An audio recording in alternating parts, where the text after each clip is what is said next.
What is up, everybody? I'm No Lux Given here with your afternoon snap, and today we're taking a look at Galctus, Destroyer of Worlds, in some of the most destructive games I have ever played. And we're kicking off with this one where I play Galctus into Kamar-Taj, so that way I can blow everything up twice. But this game is going to be much more destructive than that. Just you wait. My opponent is playing some type of deck that at least includes Carnage and potentially other destroy effects, which can make Dr. Octopus particularly devastating. So I'm playing Doc Ock this turn, and I'm hoping that we can grab something from my opponent's hand that will destroy their whole board again. Now, my opponent decides to play a Hazmat to kick things off, and then Doc Ock is going to bring out a Deathlock, but Doc is not done just yet. We are going to get to grab 3 more cards from my opponent's hand to replace the ones that we just destroyed. And those ones are going to include a Hobgoblin, which briefly comes on my side of the board before returning thanks to Kamar-Taj. And then we are also going to see a Bucky Barnes and a Destroyer, which is typically a combo, but not when you Destroyer into Kamar-Taj, because you'll also wind up destroying the Winter Soldier. So just pretty funny how all of that worked out.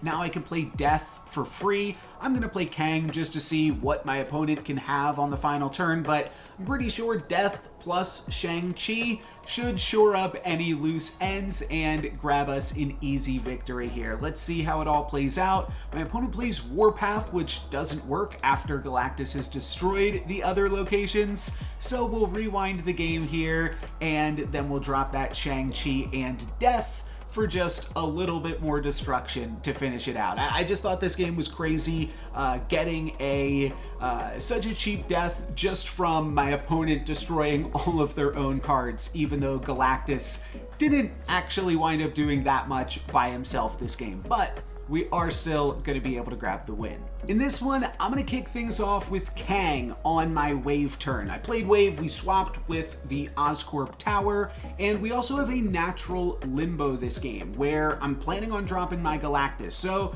this game can definitely get a little bit silly, and we see on this first run of the Kang turn, my opponent is planning on dropping a Destroyer. So again, we're going to see a lot of destruction this game, but not just yet. Let's rewind that back and see if my opponent wants to make any different plays. But point is, I'm pretty sure the coast is clear for a Galctus here, so I'm going to wind up dropping that into limbo. And my opponent, now knowing what's up, decides to make a slightly different play. Instead, they're going to go with a Shuri into the Oscorp tower, so that way they don't fill up their limbo location, and now they could drop an absolutely massive Destroyer for 30 power, blowing up the stones. It also blows up our game temporarily here. That's going to happen sometimes with Kang and Galctus making all of those animations happen, but we do wind up rejoining the game, and there's 3 turns left. This is only turn 5 out of 7, and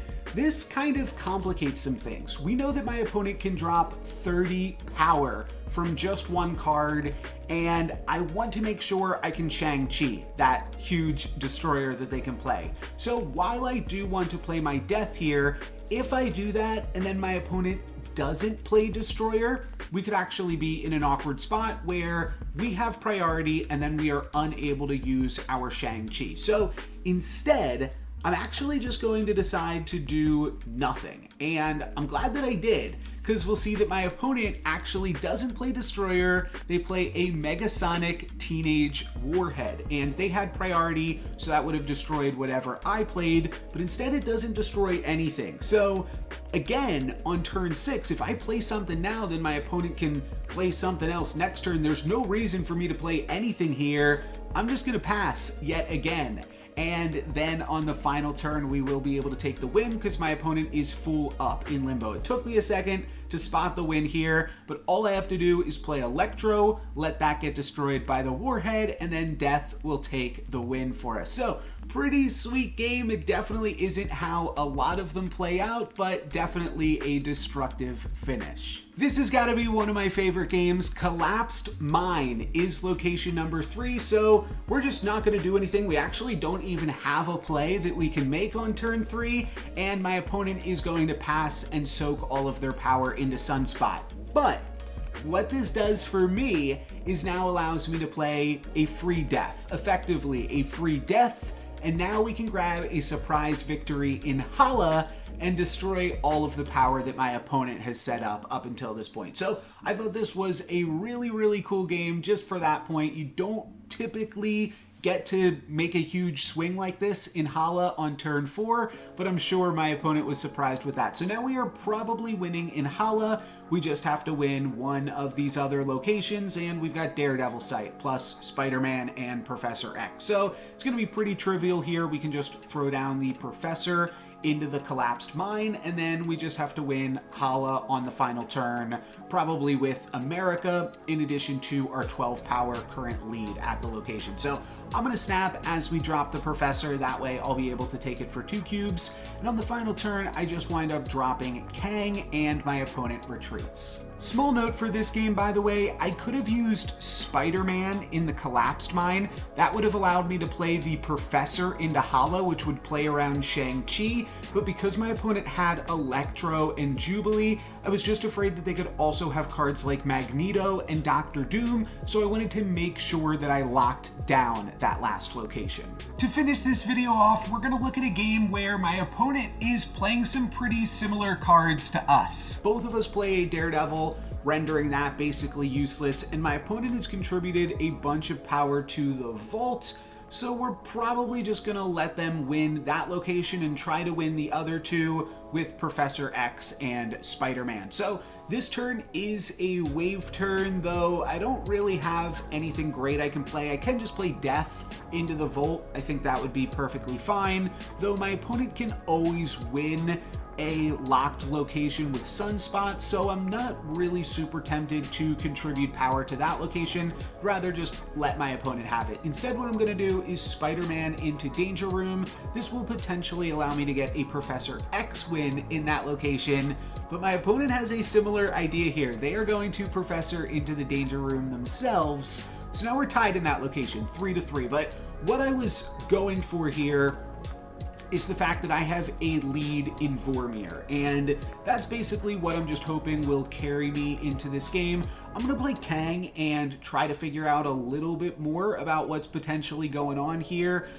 Could just like Professor into the vault, could Professor into Vormir, but if I just Professor into Vormir, my opponent will actually win this game because they'll just be able to contribute a bunch of power into Sunspot and beat me on differential. So this is a really, really tough game to win, but the secret to this game lies in, well, the theme of this video, destroying things. Nothing's been destroyed yet, so we gotta destroy some cards, and that is how we are going to be victorious here. And my opponent actually just has kind of a miscalculation on what's important on this game. What they should have done is just played Vision into the vault, and then on the final turn of the game, soaked all of their power into Sunspot.